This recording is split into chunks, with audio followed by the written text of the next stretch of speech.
त्रिधा भक्ति एवं उसकी अद्भुत सिद्धि। उपासना का अपना प्रयोग कर्म चला और उसे अनेक परीक्षणों की कसौटी पर कसे जाने के उपरांत सही एवं सशक्त पाया गया। इसी आधार पर अब ये सोचने, कहने और करने की व्यवस्था बन गई है कि संसार को एक नया संदेश दिया जा सके कि उपेक्षित, तिरस्कृत, विडंबनाग्रस्त अध्यात्म को यदि पुनर्जीवित किया जा सके तो विश्व चेतना के साथ एक उच्च स्तरीय माहौल जुड़ सकता है। तब भौतिक विज्ञान के लिए भी यह न सोचना पड़ेगा कि वह लाभ देने की तुलना में हानि, विनाश के सरंजाम अधिक जुटाता है। इसलिए उसके उपयोग को आशंका एवं भयानकता के साथ जुड़ा हुआ सोचा जाए। वस्तुतः बढ़े हुए विज्ञान के चरणों को आध्यात्मिक प्रगति के साथ जोड़ा जा सके तो हम भूतकाल के सतयुग की अपेक्षा और भी अच्छी स्थिति में पहुंच सकते हैं। यूं जिस तरह नया आधार संजोया गया है, उसे देखते हुए ये भी कहा जा सकता है कि हम और भी अधिक ऊंचे स्तर का महासतयुग अगले दिनों अपनी इसी धरती पर उतार कर रहेंगे। अपने समय का मनुष्य बहुत बौना है। इस बौनेपन को संकीर्ण स्वार्थपरता के रूप में भी लिया जा सकता है। होता यही रहा है कि वैज्ञानिक उपलब्धियों को भी संकीर्ण स्वार्थों के लिए तथाकथित समर्थ लोगों ने प्रयुक्त किया और असंख्य समस्याएं उत्पन्न की। ठीक इसी प्रकार प्रपंचों से बचकर जो अध्यात्म किसी लंगड़े लूले रूप में शेष रह गया था, उसे भी अपने अथवा अपनों की संपन्नता, यशलिप्सा, असाधारण सफलता आदि के लिए ही प्रयुक्त किया जाता रहा। तथाकथित सिद्ध पुरुष भी अपने को वरिष्ठ सिद्ध करने और जिन कुपात्रों ने उन्हें जिस प्रकार प्रसन्न कर लिया, उन्हें उस अध्यात्म द्वारा अधिकाधिक संपन्न बनाने में लगे रहे। उस अनुदान का उपयोग निजी विलासिता एवं महत्वाकांक्षा को पूरा करने के अतिरिक्त किसी लोक उपयोगी काम में न हो पाया। अपने प्रयोग में आरंभ से ही यह व्रतशीलता धारण की गई कि परम सत्ता के अनुग्रह से जो भी मिलेगा उसे उसी के विश्वोद्यान को अधिक श्रेष्ठ, समुन्नत, सुसंस्कृत बनाने के लिए ही खर्च किया जाता रहेगा। अपना निजी जीवन मात्र ब्राह्मण चित्त निर्वाह भर से काम चला लेगा। औसत नागरिक स्तर से बढ़कर अधिक सुविधा, प्रतिष्ठा आदि की किसी ललक को पास में न फटकने दिया जाएगा। इस प्रयोग के अंतर्गत अपना आहार विहार, वस्त्र विन्यास, रहन सहन, व्यवहार, अभ्यास ऐसा रखा गया जो न्यूनतम था। आहार इतना सस्ता जितना कि देश के गरीब से गरीब व्यक्ति को मिलता है। वस्त्र ऐसे जैसे कि श्रमिक स्तर के लोग पहनते हैं। महत्वाकांक्षा न्यूनतम। आत्म प्रदर्शन ऐसा जिसमें किसी सम्मान, प्रदर्शन और अखबारों में नाम छपने जैसी ललक के लिए कोई गुंजाइश न रहे।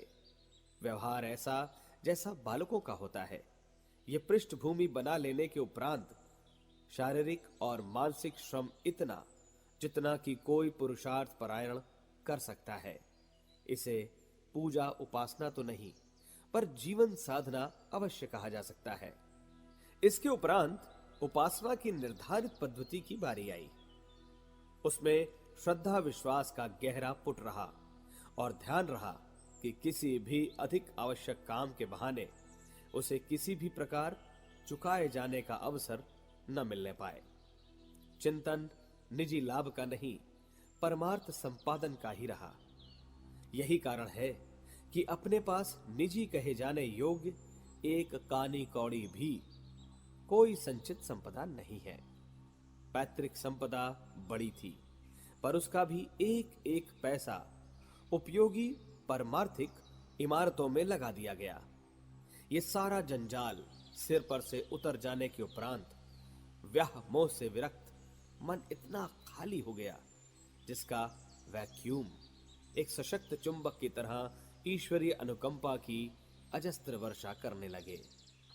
सामर्थ्य भी इतनी आधम की जिसके लिए अपनी ओर से नगण्य जितना ही प्रयत्न बन पड़ा। अध्यात्म सिद्धियों के साथ जुड़ा हुआ माना जाता है। क्या वे हमें हस्तगत हुई? इसके उत्तर में यही कहा जा सकता है, हां। उनमें से यहां कुछ ऐसे प्रसंगों की ही चर्चा की जा सकती है जो सर्वविदित है, जिनके लिए हर किसी को अपनी आंखें और अपनी निज की जानकारी ही साक्षी रूप में पर्याप्त हो सकती है।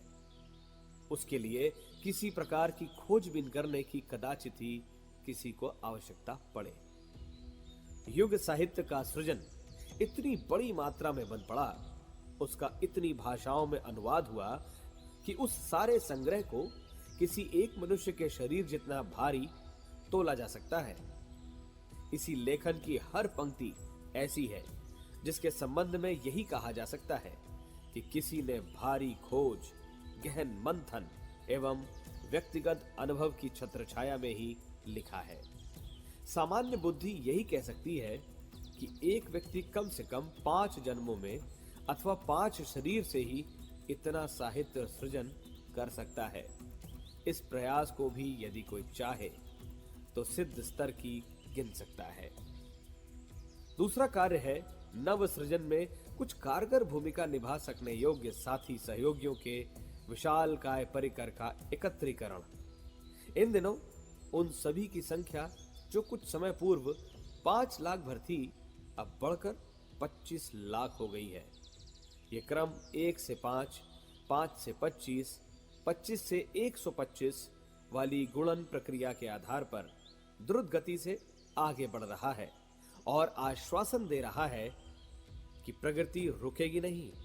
क्षेत्रों और देशों की परिधि लांघते हुए विश्व भर में सज्जनों के संवर्जन की प्रक्रिया पूरी करेगी। तीसरी सिद्धि है दुष्प्रवृत्तियों के विरुद्ध संघर्ष की असाधारण रणनीति वाली मोर्चाबंदी। साथ ही सत्प्रवृत्ति संवर्धन के लिए हजारों प्रज्ञा केंद्रों की स्थापना और उनकी गतिविधियों में सत्प्रवृत्ति संवर्धन की रचनात्मक प्रवृत्तियों की अनवरत अभिवृद्धि। जिन्होंने विनिर्मित प्रज्ञा पीठों की हजारों की संख्या में भव्य इमारतें देखी हैं, वे एक ही बात सोच सकते हैं कि ये अपने समय का अभिनव सृजन आंदोलन है। 4 धाम बनाने वालों को जितना श्रेय मिला, उसकी तुलना में यह सृजन कार्य कितना महंगा और कितना विस्तृत बन पड़ा है, इसे एक आश्चर्य ही कहना चाहिए। प्रचलित कुरीतियों एवं अवांछनीयताओं के साथ टक्कर लेने की मोर्चेबंदी को दूसरे महाभारत के समतुल्य कहा जा सकता है। ईर्ष्यालुओं, दुर्जनों और विद्वेषियों के आक्रमण सच्चाई को किस प्रकार हराने और तोड़ने में असफल होते हैं, इस तथ्य को मात्र वे ही लोग जानते हैं जो अपने निकट संपर्क में रहे और उन हरकतों से परिचित रहे हैं। चूंकि इन प्रसंगों की कभी चर्चा नहीं की गई, प्रतिरोध के लिए एक पतली छड़ी तक नहीं उठाई गई, तो वे अनाचार कैसे प्रकट होते जिन्हें दैवी प्रयोजनों में विश्वामित्र यज्ञ ध्वंस षड्यंत्र की ही उपमा दी जा सकती है। भक्त की रक्षा कैसे होती है, इसके प्रमाण में प्रहलाद की, गज की, द्रौपदी आदि की उपमा दी जाती है। एक कड़ी और भी है इन्हीं दोनों की, ये जुड़ सके तो कोई हर्ज नहीं, इसे भी एक सिद्धि कह सकते हैं। सहायता के लिए किसी के आगे हाथ न पसारने के पीछे कोई अहंकार प्रदर्शन का भाव नहीं रहा, किंतु ये एक प्रयोग परीक्षण था कि यदि भगवत प्रयोजन के लिए कहीं से कोई प्रामाणिकता उभरे तो उसकी शक्ति और संपदा कितनी बढ़ जाती है। इसके लिए पुरातन उदाहरण हनुमान जी का है। नया उदाहरण अपने समय के इस प्रयोग परीक्षण को समझा जा सकता है कि गंगा के याचना न करने पर भी हिमालय किस प्रकार कभी न सूखने वाली जलराशि प्रदान करता रहता है। अपनाए गए क्रियाकलापों में कितनी जनशक्ति की, कितनी धन शक्ति की, कितने साधनों की आवश्यकता पड़ती है, और वो सुदामापुरी को द्वारिकापुरी में बदल जाने जैसे का कैसे उदाहरण बनती है। इस दृश्य दर्शन को कोई एक प्रकार से सिद्ध स्तर की भी गिन सकता है। अपनी अपेक्षा पिछड़ों, दुखियारों, आवश्यकताओं की सहायता करना मानवीय कर्तव्य है। गिरोह को उठाने, उठों को उछालने में ही सच्चे सामर्थवानों के हाथ खुलते और सहायता देते रहते हैं। इस लंबे जीवन की अवधि में कितनों की कितनी भौतिक एवं आत्मिक सहायता बन पड़ी, यह प्रसंग तो असाधारण रूप से विस्तृत है, पर उसकी चर्चा पर इसलिए प्रतिबंध लगा दिया गया है कि देने वाले का अहंकार उभर सकता है और लेने वाले का किसी एहसान की अनुभूति में अपनी हेठी समझकर संकोचग्रस्त हो सकता है।